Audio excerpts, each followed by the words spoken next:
I, Joseph Robinette Biden Jr., do solemnly swear that I will faithfully execute the office of President of the United States. Office of President of the United States. Congratulations, Mr. President. For Joe Biden, it was an oath 78 years in the making. Now the 46th President of the United States, alongside his history-making Vice President, Kamala Harris, the first woman, first black, first South Asian VP. That I will support and defend the Constitution of the United States. Against all enemies, foreign and domestic. Against all enemies, foreign and domestic.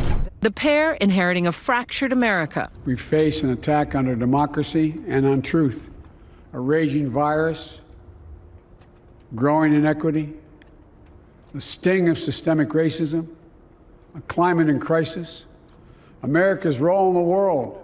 Any one of these would be enough to challenge us in profound ways. He called for a stop to pitting red against blue, rural versus urban, conservative against liberal. This is our historic moment of crisis and challenge, and unity is the path forward. In our country's moment of crisis, the new commander-in-chief heading straight to work, signing a stack of executive orders. With the state of the nation today, is no time to waste. Get to work immediately.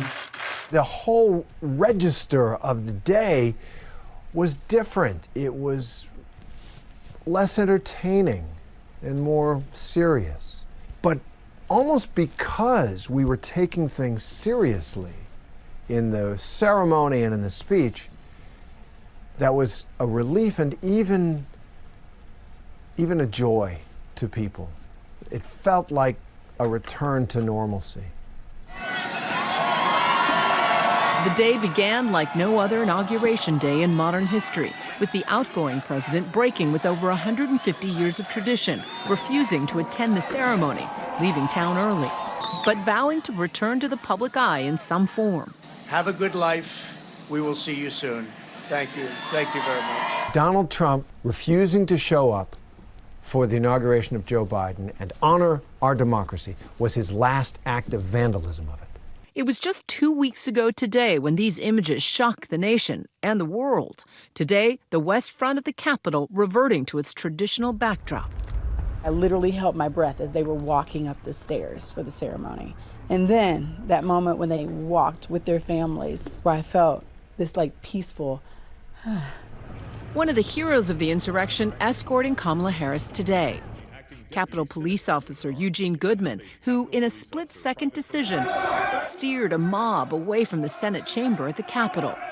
The audience socially distanced, restricted in size due to the pandemic and the threat of violence triggered by the outgoing president still looming. Some members of Congress even wearing body armor to the ceremony. The fact that it went off well, that we didn't allow fear, we didn't allow individuals who wanted to sacrifice our democracy for their own benefit to succeed. 25 miles of fencing erected around Washington and 35,000 security personnel deployed, an unprecedented level of security to protect guests, including all the living presidents except Jimmy Carter and the now former Vice President Mike Pence. The tone? Somber but hopeful. Together, we shall write an American story of hope, not fear, of unity, not division, of light, not darkness, a story of decency and dignity, love and healing, greatness and goodness. Lady Gaga sporting a dove with an olive branch.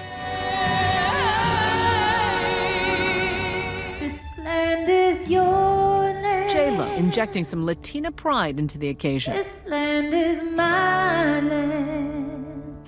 And country singer Garth Brooks, a Republican, encouraging viewers at home to join together. If I can ask you to sing this last verse with me, not just the people here, but the people at home, at work, as one, united. Amazing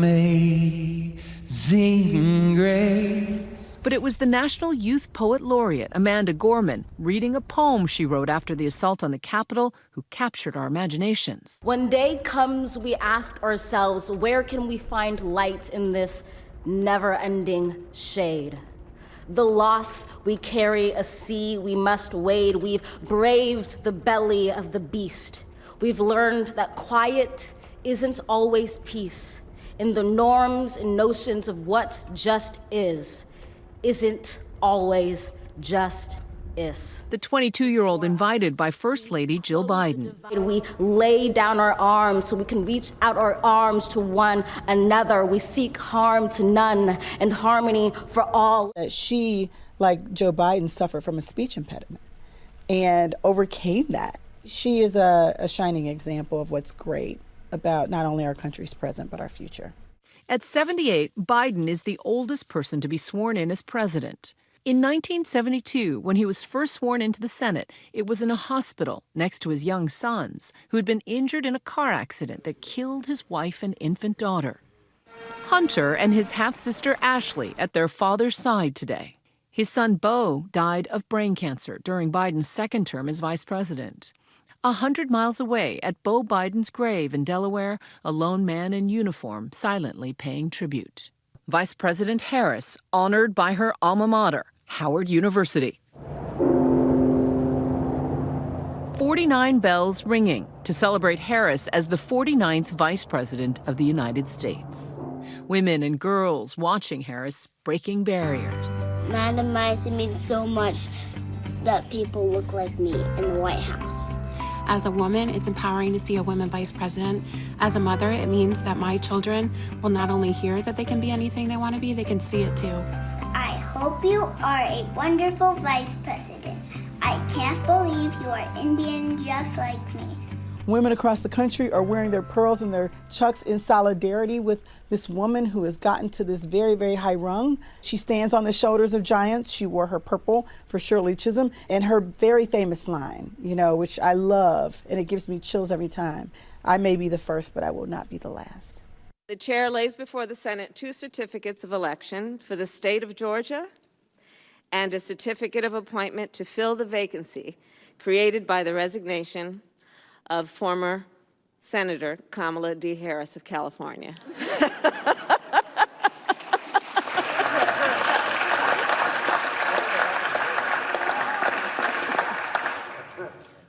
Yeah, that was very weird. Okay. As the newly minted VP, Harris swearing in those 3 history-making Democratic senators. Her successor, Alex Padilla, California's first Latino senator, as well as Georgia's new senators, Reverend Raphael Warnock and John Ossoff, the first Black and Jewish senators from Georgia.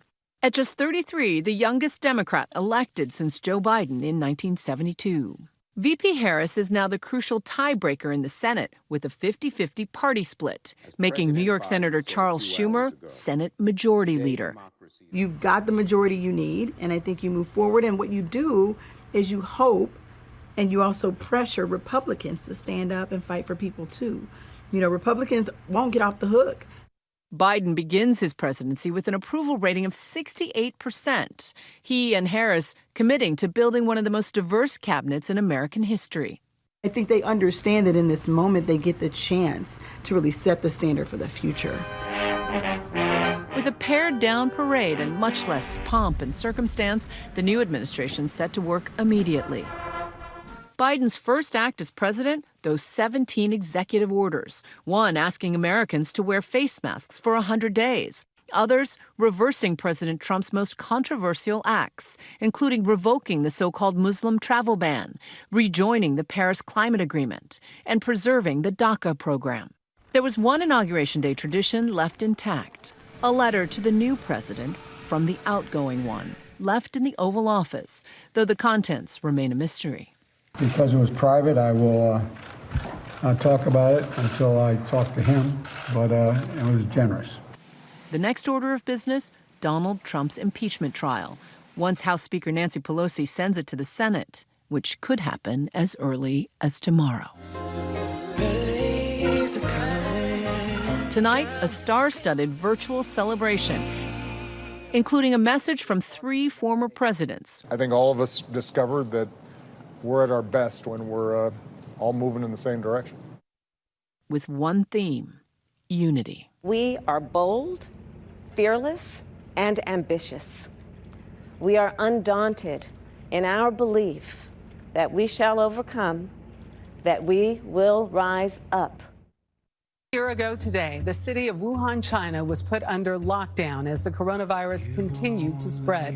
For the next 76 days, residents were forced to stay in while little information managed to get out.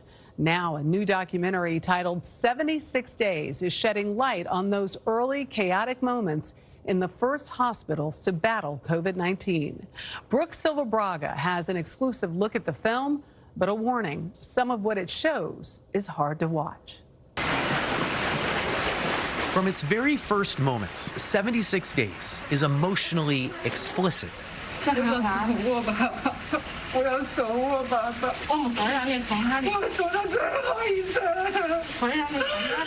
nurse in a Wuhan hospital begs to see her dead father's body. Her colleagues won't let her for fear of contagion. Director Hao Wu lets the ordeal play out for more than 3 minutes. Why did you let it linger so long? It was a creative choice to let the audience experience and feel and hear what was happening inside the hospitals, to let them be emotionally shaken and also moved. How did you get in there? How did you get this footage? At the beginning of the lockdown, it was absolute chaos in the hospitals. And as long as a hospital chief granted permission to any reporter, he or she could just really roam free inside the hospital. Wu actually lives in New York City, but last February he partnered with 2 Chinese journalists embedded in Wuhan hospitals, Weishi Chen and another anonymous photographer. Each night they uploaded video for Wu to edit. It was really strange receiving footage from Wuhan in New York. At that time, people still could go out to eat, go to restaurants. I was still meeting up with friends. And every night after coming home, I would start reviewing the rushes from my 2 co-directors and witnessing how horrible it was in Wuhan. Almost no one in the world had seen footage like this in the middle of February. That's absolutely correct. What we knew then about the situation in Wuhan came mostly from images like these from Chinese state television, orderly hospitals with dancing patients. This is what 76 Days captures. Desperate people battling for a hospital bed.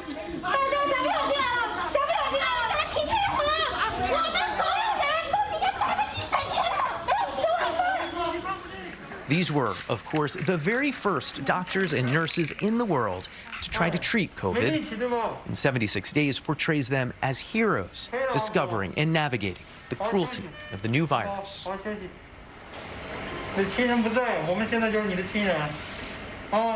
That image of the male nurse trying to comfort an old, scared grandma who was dying alone by herself, that was really powerful to me. But for a time, Wu feared none of this footage would ever be publicly seen. As the virus spread and the Chinese government clamped down on negative portrayals of its response, his 2 co-directors, both Chinese citizens, stepped away from the project. So for a period of time, we stopped collaborating. I was just basically sitting with this footage and not sure whether I would be able to continue to make a film. Whether they would let you use the footage? Yes, that's right. They had good reason to worry. Zhang Jan, a citizen journalist who exposed bad conditions in Wuhan on social media, has since been sentenced to 4 years in prison. So some viewers might be skeptical of Wu's motivation for removing whistleblower interviews from early cuts of the film and avoiding political discussions in it entirely. Knowing you needed to get your co-collaborators to agree to whatever you made, is it not fair to at least describe this as a form of self-censorship, the decisions you made and what to show and what not to show? I don't think so, because my co-director and I, we actually shot a lot outside the hospital as well. We shot 2 whistleblower doctors. It just didn't jive well with the other footage we have, which is so powerful observational footage. The power comes in tiny details, like this plastic crate at the nurse's station, filled with orphaned items. That box of phones left over by the dead, and also especially that phone still ringing. 31 messages unread. Absolutely. And you have to think what those messages are. It gives me chills even now when I think about that image. Against government regulation, a nurse collected the items, and then when the lockdown finally ended, called each family and returned what was left.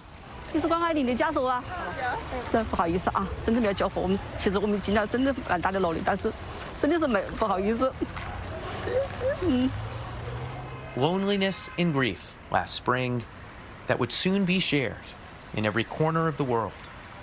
For CBS This Morning Saturday, Brooke Silverbragg, New York. This morning, China is battling its worst outbreak of coronavirus infections it has seen in months, as it marks 1 year since COVID-19 forced the city of Wuhan into an unprecedented lockdown. The city of 11 million people was effectively shut down for a SARS-like virus that at the time did not have a name. CBS News was the first international broadcaster in Wuhan as people started dying from COVID. Ramy Inocencio and his team are back on the ground with the progress and the setbacks of the past year. 1 year since his father died from COVID, Zhang Hai still refuses to pick up his ashes. This is as close as he'll allow himself to the funeral home. His personal protest as he sues Wuhan for silencing early warnings. Their cover-up is murder, he says. They should be held accountable. There should be apologies. Zhang says his 76-year-old father might still be alive if he hadn't brought him in for unrelated surgery. I feel angry and sad, he says. More commoners died than officials. There wasn't equality in death. His father, now part of China's official toll, fewer than 5,000 lost to COVID. But across town, the government's bigger narrative is that China won and made no mistakes. This massive exhibition now praises President Xi Jinping, then frontline workers, for beating back COVID. This is Wuhan now on this first anniversary of the lockdown. It's so jarringly normal with people out and about, so different from the reality in the United States and so different from many countries around the world. Chinese officials say that the coronavirus might have come from someplace else. You can't rule it out. Peter Daszak is one of the 14 World Health Organization experts finally allowed into China. They landed last week to find COVID's origin. What's the probability that COVID originated here in China? It's unclear if China, the country, is the real source, the original source of the virus. The evidence right now suggests a high probability that the region of Southeast Asia is where this started. In bats, that's where it originated. Zhang Hai says his father's ashes will stay where they are until the Communist Party apologizes. Letting people know what really happened is beneficial for our country and future, he says. But for now, lies are everywhere, and few will speak the truth. For CBS This Morning Saturday, Ramy Inocencio, Wuhan.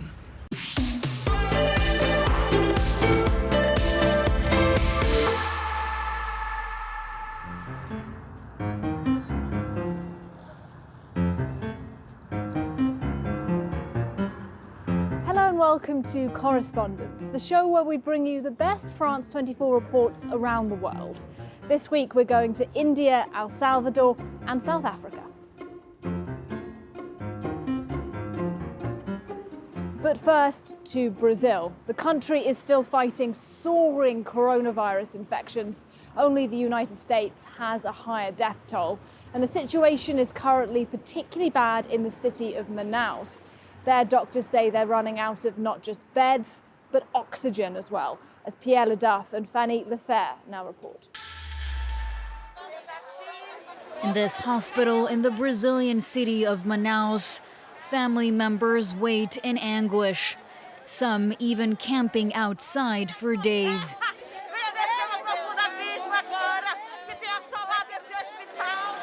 The hospital is at a breaking point. Only people with severe symptoms are taken in. Barely able to stand, this woman was finally admitted to hospital. A huge relief for her sister. It's appalling. I went to 4 different ICUs and I had to raise my voice so that they take her. Thank God. The city is now running out of oxygen tanks. This resident has had to resort to a private supplier to find oxygen for her grandmother.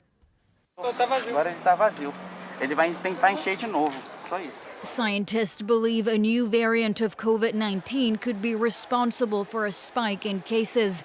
Eduardo Sena, whose entire family has been hospitalized, is preparing for the worst. They managed to find a bed halfway across the country. It's just too crowded. There's just one nurse for 40 patients.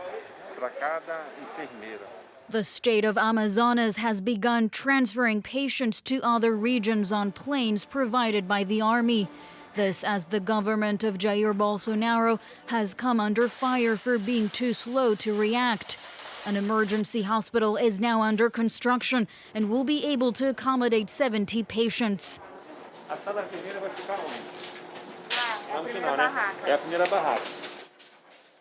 This is where precious supplies of oxygen will be stored.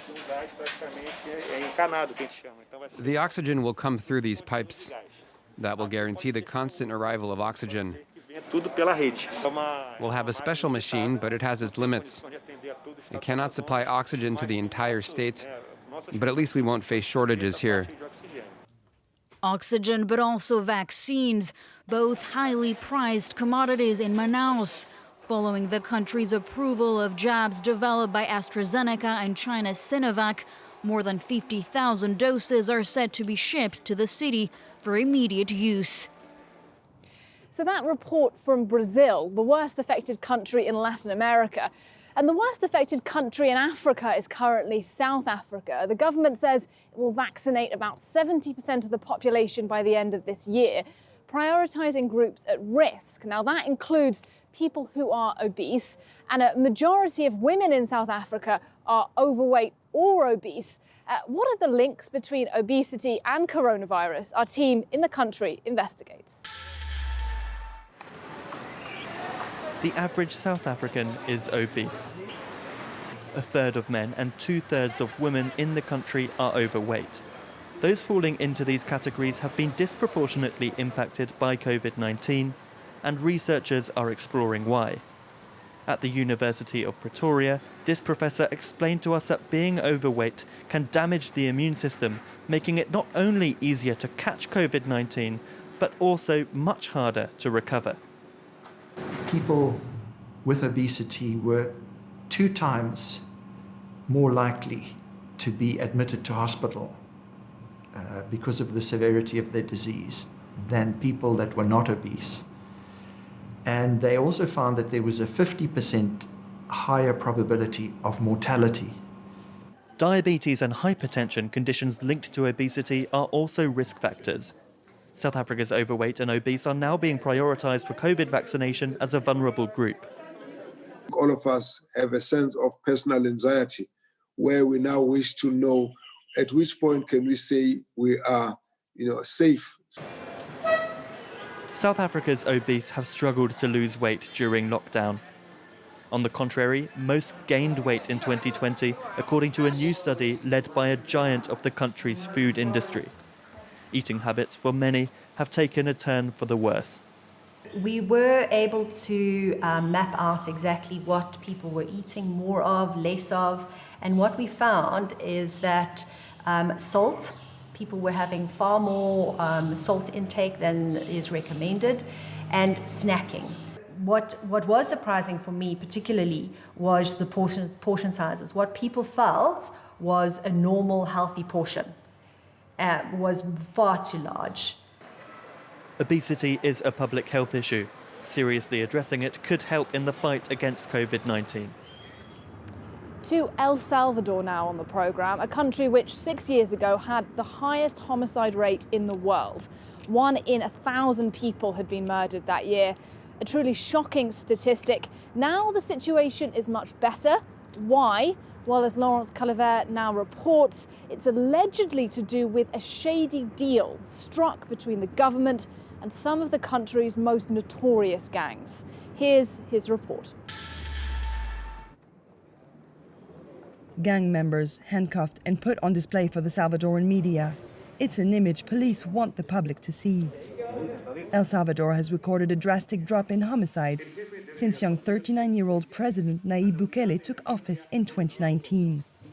In downtown San Salvador, the capital, the atmosphere has indeed changed. Pues específicamente en este año es que ha bajado bastante. Que antes no se podía venir uno ni a sentar. Aquí era bien peligroso antes. Y mira hoy todo el mundo está en fiesta están. The many gang clashes fueling El Salvador's endemic violence have dwindled in the past 2 years. But many are skeptical of this respite. Among them is Pastor Mario Vega, who is well known for his work with young delinquents. En los barrios no ha ocurrido ninguna dinámica, ni de parte del Estado ni de parte de las pandillas en sí, sino que la baja en homicidios se debe a un acuerdo que hay entre el actual gobierno y la alta dirigencia de las pandillas. But the secret is out. Carlos Martinez is an investigative journalist. He helped to make public 100 official documents, which proved very embarrassing for the government. Estos documentos describen una serie completamente anómala de visitas de funcionarios de gobierno a la cárcel de máxima seguridad para sostener reuniones con líderes de la Mara Salvatrucha 13, que es la pandilla más grande de El Salvador. They reveal how the government offered special favors to improve life in jail. In exchange, gang leaders have agreed to rein in their men and support the president's party in the upcoming legislative election. A pacted truce which could be broken at the first disagreement, unleashing more violence. Yet according to the head of the National Police, everything is under control. En gobiernos anteriores han habido iniciativas de las treguas, de trabajar conjuntamente con los grupos criminales, pero en lo que es el liderazgo del señor presidente Nayib Bukele, yo doy fe que a mí en ningún momento me han dicho, mire, va a ir a trabajar con líderes de grupos criminales. All the negotiations, truces, and secret deals show one thing. Criminal gangs have managed to become key players in Salvadoran politics. For our last report today, we're looking at the historic events unfolding in Washington this week, but from an Indian perspective.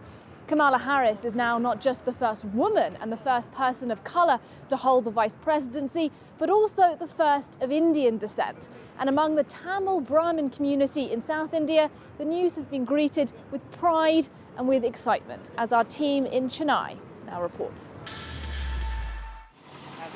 Thousands of miles away from the White House, in the South Indian state of Tamil Nadu, Temple priest Janki Raman is overjoyed by the news from Washington, D.C. அப்பயே வந்து சென்னையில் வந்து இருக்கிற இந்து கோயிலெல்லாம் வந்து வழிபட்டுருக்காங்க. பின்னாடி beach இருக்குது, பின்னாடி அங்கெல்லாம் வந்திருக்காங்க. இன்றைக்கி அவங்க அமெரிக்காவில் வந்து வைஸ் பிரசிடெண்ட்டாக இருக்குது. இந்தியாவுக்கு பெருமை, நம்ம தமிழ் கலாச்சாரத்துக்கு பெருமை அது. It's a culture that's thousands of years old. Many in the community here credit Harris's success to the ancient value system she was born into. So the ascent of the Tamil Brahmins to greater heights, it has born from thousands of years of Sanskrit education. 3 of the 5 Indians who have won a Nobel Prize in Science come from the community, as does India's former chess champion Vishwanath Anand. Tamil Brahmins have also distinguished themselves in the diaspora, counting several Silicon Valley CEOs like Google's Sundar Pichai and PepsiCo's Indra Nooyi among their ranks. They stressed more on education and respect to elders, and above all, following the family values. All these factors made them to seek new frontiers. But for some, the Tamil Brahmins owe their success to the privileges conferred on them by their position at the top of India's caste system, a social hierarchical structure that is still a source of oppression in the country.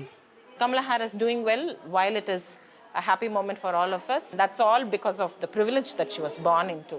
Her grandfather was a senior civil servant. Their circumstances that gave her the opportunities are not at all compared to the women here. As Tamil Brahmins celebrate the rise of Kamala Harris, many others in the state hope that her elevation will shed light on the broader Tamil culture.